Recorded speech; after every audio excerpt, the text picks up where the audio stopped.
welcome to the stage John Ohlwiler, founder and CEO, Sentry Technology Solutions. All right.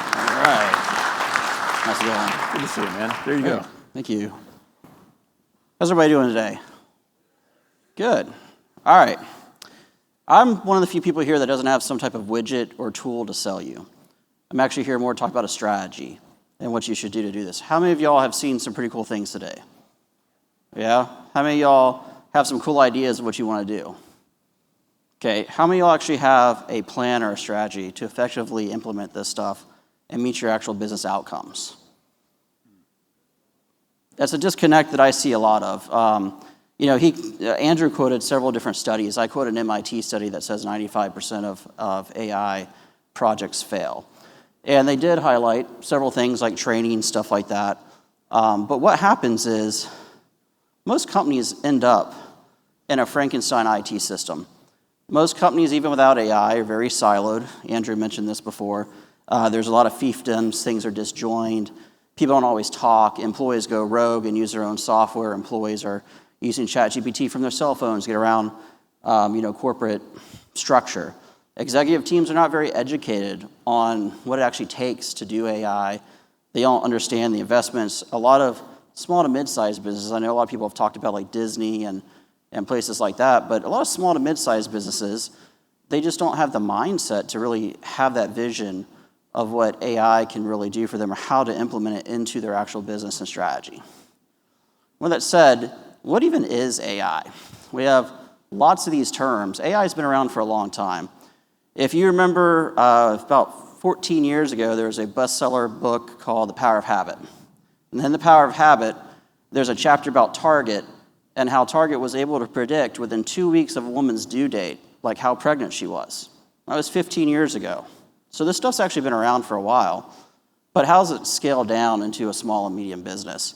Enterprises have already been playing this for a long time. A lot of the use cases today have been enterprise use cases, not necessarily the most of the market of small and mid-sized businesses, which makes up most of America, honestly.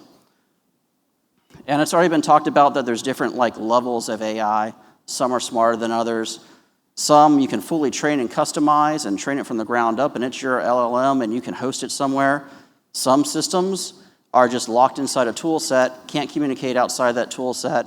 You have no control over the training, no control over knowledge, no control over anything that it does. It's just part of the system. And so where do you need to fit in different areas? Having AI is like saying I have employees, right? Every business has employees for the most part. You hire those employees with a specific skill set to fulfill a specific role with specific cultural needs, right? And if you're going into just like trying to buy AI, which has been mentioned several times, it's not something on the shelf that you can really buy. It's a term that means, as you saw on the last slide, so many different things from a technical point of view. It could be visual. It could be something like generative AI. It could be just old school workflow automation and RPA, which has been around for 10 years. Yep. RPA is robotic process automation, sorry. I'll try and drop the acronyms. So I actually did a breakout session on this earlier, and we have some extra workbooks. If you want one, you can also, at the end of this presentation, download the workbook and download this PowerPoint deck. But where do you start? According to Microsoft, there's about a 10 to 15% gain in individual productivity if you train and give people the tools on an individual contributor level. So that means people that are able to help write emails, help do basic stuff like check calendar appointments and find different documents within the corporate file structure, find different things outside, inside databases, CRMs, things like that, right? To speed up a lot of that search, speed up a lot of that knowledge-based type stuff.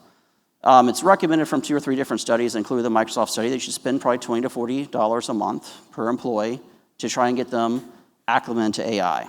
Now, if you think about this, everybody in every company probably has one person. When I was telling my wife this, she said Susan, right off the bat. Somebody who, for some reason, can never get on the Teams or Zoom call correctly. They always get on and can never turn on the camera right. They're always muted when they try and speak. Or they're the one person in the office that can never print. Everybody else can print just fine, right? But there's that one person that can never print, right? I'm sure all of y'all are thinking about that. And for my wife, she works at a hospital. One of her bosses, Susan, that's immediately who came to mind. In 3 to 5 years, that's how AI is going to be for every employee. You need to actually invest in training and upskilling your employees and actually have training. There's a lot of free resources out there. Anthropic's Claude. Anthropic has a free 2.5-hour course that gives you a good high-level overview that you could start employees training on. There's a lot of options from Microsoft. There's a lot of third-party systems you can bring in. There's a lot of ways you can organize that training into your workflows. But that's where you really need to start. From there, you'll end up finding champions that are using the tools better, and then you can start getting into agentic things like the departmental and organizational value. Again, it's been a whole breakout session on this. Happy to talk about it later. But one thing I'll mention in the departmental and organizational value, when you start getting into agentic AI, look for 1% changes. Look for little things that you can change over and over again. It's kind of like the agile process that Andrew talked about, right? So if you do this right, you'll end up with an organizational mind.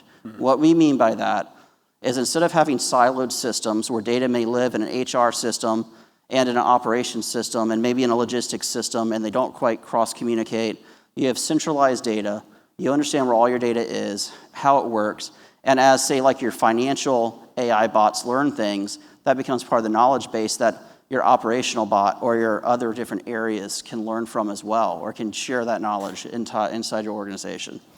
It's a dream. Not everybody's there. It is hard to get there. So we developed a technology maturity model. And us as a company, we started in 2014. We started as an IT service provider. We didn't grow up in the CX, UC space like so many people did here. Operational IT is basically what you think of it. Can I turn it on? Can I print? Who do I call when I can't get my email? Stuff like that. And then you move into security and compliancy. That's been talked about a lot today already. Had some great content on that. But yeah, follow a cybersecurity framework like CIS or NIST. Do the basic things to make sure that you can stay secure, because that's the basis for everything else that you're going to do in the future. From then, you get into what we call business integration. Business integration actually starts to leave, technically, the IT space. That's where you start to have cross-communication between, say, HR and the technology department on how to fix an HR issue. It's where you start to know, like, your SOPs and KPIs. If you're in an EOS shop or something like that, it's where you're starting to track your scorecards. You're starting to understand how your business flows from a cultural and organizational level, not just technical level. Too many people want to try and invest in this stuff, and they don't have the structure of leadership to even get the department heads together to make a good decision on how you even get to that organizational mind, right? And then from there, you can actually get into the innovation layer. That's where digital transformation is. That's a classic term that's been around well before AI, but generative AI, machine learning, doing the stuff like Target's doing. It's where you start to measure things off of user experience, customer experience, employee experience. Things like taking a picture of a check and depositing it didn't happen 20 years ago, but if you think about it, the business that developed that, the idea of how did I get to that point, what type of metrics did they put in, and how they decided what they were going to invest in that process to make that happen, that's where you start to measure things like that. It was more based on user experience than it was some type of hard ROI. So here's a case study for technology maturity. Not necessarily an AI case study, but just so you get an idea of technical maturity. And it is the only big company I'll talk about. It's Domino's. I clearly remember growing up in Atlanta, my dad calling after a baseball game trying to get a pizza, and then like an hour goes by, you don't get your pizza. I call back again, 30 minutes later, 2 pizzas show up, one of them's cold. 10 minutes later, a third one shows up, and they want you to pay for it twice. Like, it was a mess, right? So you take something like Domino's, where on a business outcome level, they are able to fix things like food waste, labor costs, HR issues. And inside the app, you can actually rate like who put the pizza in the oven. I'll say their name. And who made your pizza, who took your pizza out of the oven and boxed it up. So if you got a pizza that was made wrong, you can actually rate that person lower. And they're going to compare that to other people in that store and other people across the entire Domino's platform from an HR point of view, right? From an IT point of view, obviously there's security built in. Obviously they have connectivity at these stores. Obviously they have devices that the employees are using. There's a lot going on to make this happen if you go through the whole framework, right? So as for a vision of AI, I'm trying to give more of like examples of what y'all can actually do. So total refrigerator gaskets, unfortunately Judy isn't here today. She was supposed to be. Local manufacturer in Apopka, Florida.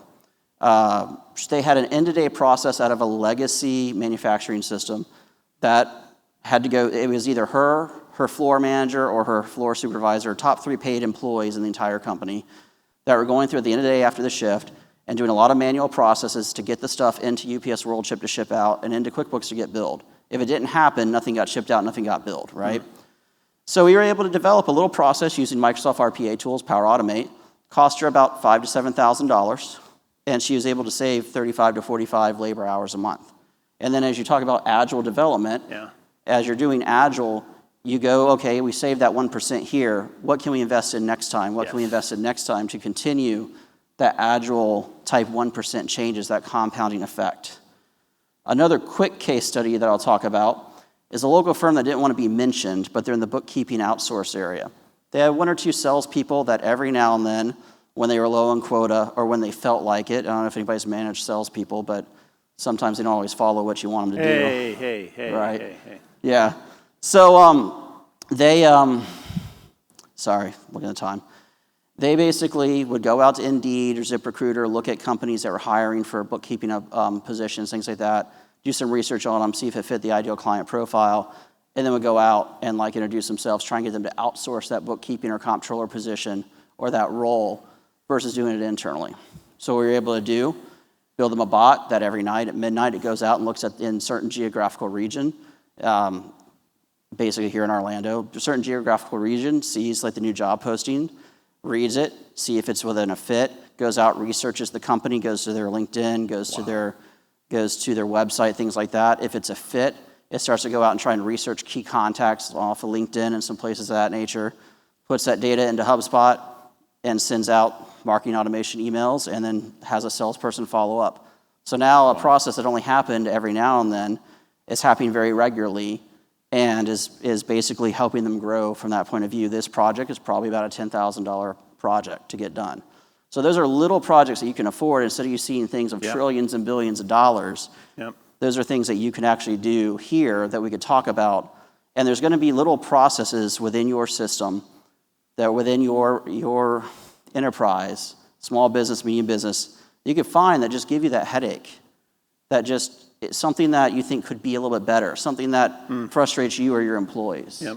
And that's that's pretty much what we do.